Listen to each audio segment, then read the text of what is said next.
Bonjour et bienvenue dans la matinale.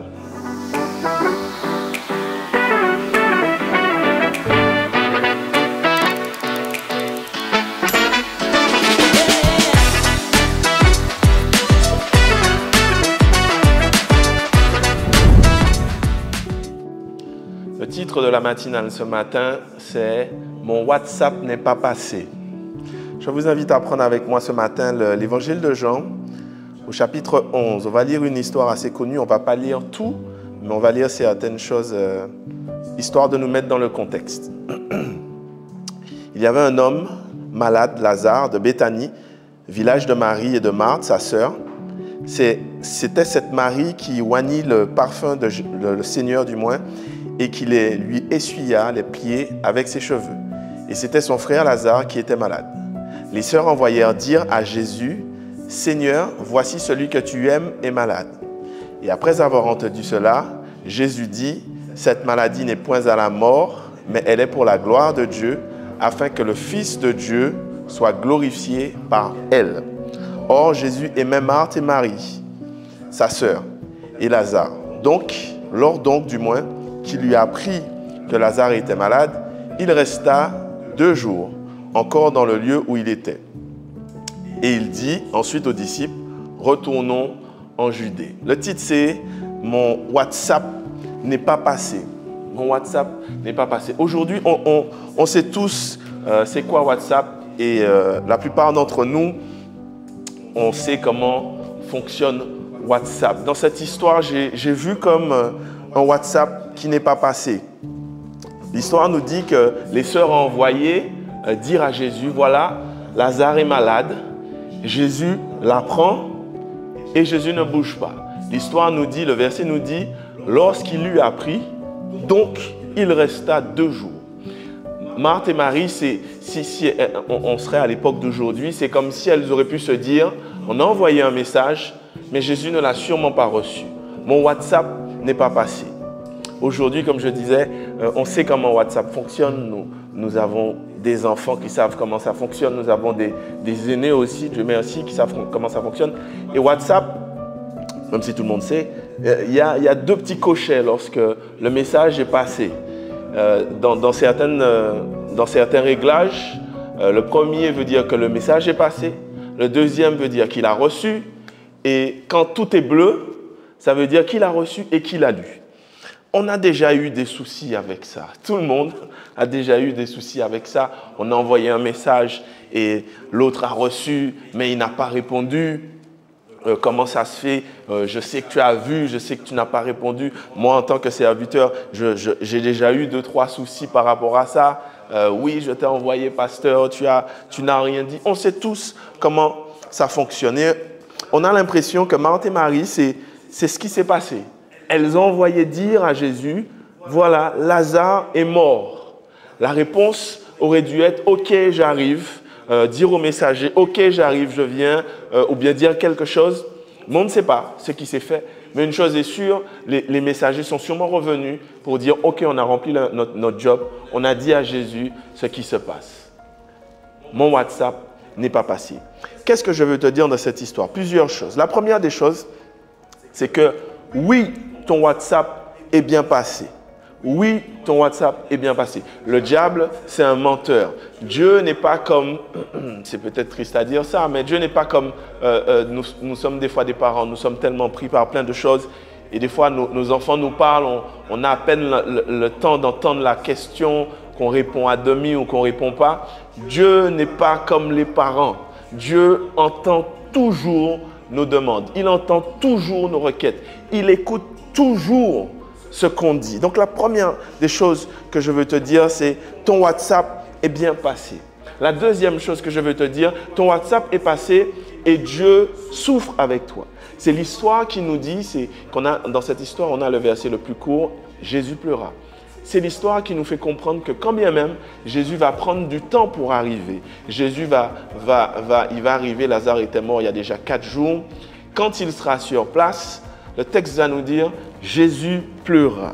Il y a des situations qui font que peut-être qu'il n'intervient pas tout de suite, mais il voit comment tu souffres. Il sait comment tu souffres. Il pleure avec toi. Dieu sait ce que tu vis. Il sait exactement ce que tu vis. Et la troisième des choses que je veux te dire avec ce texte, c'est que justement, il y a une révélation dans cette histoire.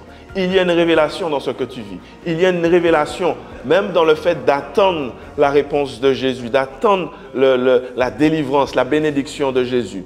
Dans ce texte, Jésus va faire une révélation extraordinaire à Marthe et Marie. Elles ne vont même pas trop comprendre. D'abord à Marthe, il va lui dire « Je suis la résurrection et la vie ». Ça fait partie des 7 « je suis » que Jésus va dire dans l'évangile de Jean. Il va donner à Marthe une révélation. Ce que je veux te dire par là, c'est que dans ta situation, dans ce que tu vis, tu as l'impression que Dieu n'est pas là, que Dieu, il y a une révélation spéciale pour toi. Il y a quelque chose de spécial. Il faut que tu le découvres. La quatrième chose que je veux te dire avec cette histoire, c'est que il y a une bénédiction à la fin. Mais tout ça, c'est pour la gloire de Dieu. Ce que je veux te faire comprendre là, c'est que Jésus, sachant ça, sachant que Lazare était malade, sachant que Lazare allait mourir, sachant que Lazare est mort, il a dit, cette maladie n'est pas pour la mort, mais elle est pour la gloire de Dieu. Qu'est-ce que je veux te dire par là? C'est que des fois, nous voulons des bénédictions juste pour nous-mêmes, juste pour notre gloire. Mais toutes les bénédictions que Dieu veut nous donner, c'est pour sa gloire.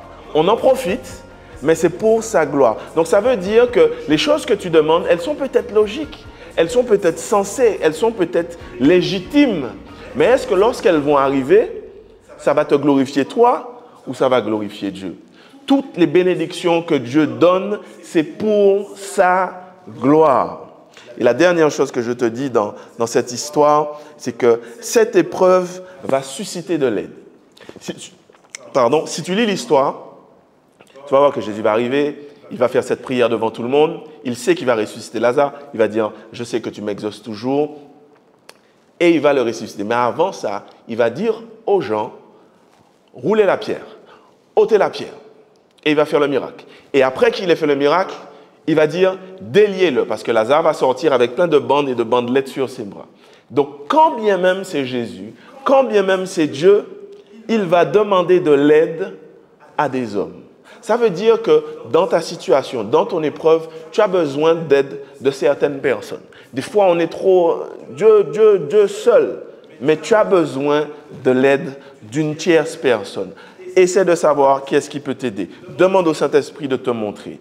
Tout ça pour te dire, ton WhatsApp est bien passé. Mais analyse toutes ces choses et tu verras la gloire de Dieu. Je veux prier. Éternel, nous te remercions, nous te bénissons. Ce miracle que tu as fait dans l'évangile de Jean, comme on dit, c'est le miracle puissant, la résurrection. Mais Seigneur, ça n'a pas été sans peine. Il y a eu plusieurs choses. Des fois, on a le sentiment que nous te prions, nous te demandons des choses logiques, légitimes, mais on a l'impression que tu n'entends pas, que le WhatsApp ne passe pas. Merci pour cette histoire extraordinaire. Tu fais tout à merveille. Tu as une révélation pour nous. Tu entends et tu souffres avec nous.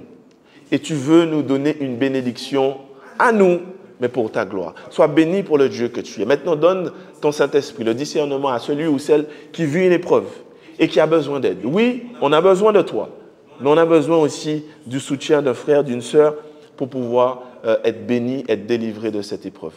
Envoie ton Esprit Saint et bénis ton peuple, bénis celui ou celle qui regarde dans le nom de Jésus-Christ.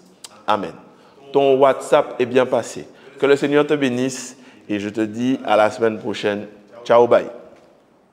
Si cette méditation t'a touché et que tu souhaites accepter Jésus-Christ comme ton sauveur, répète après moi cette prière. Dieu, je sais que je suis un pécheur et je te demande pardon. Normalement, la conséquence de mes péchés et de mes mauvaises décisions, c'est la mort.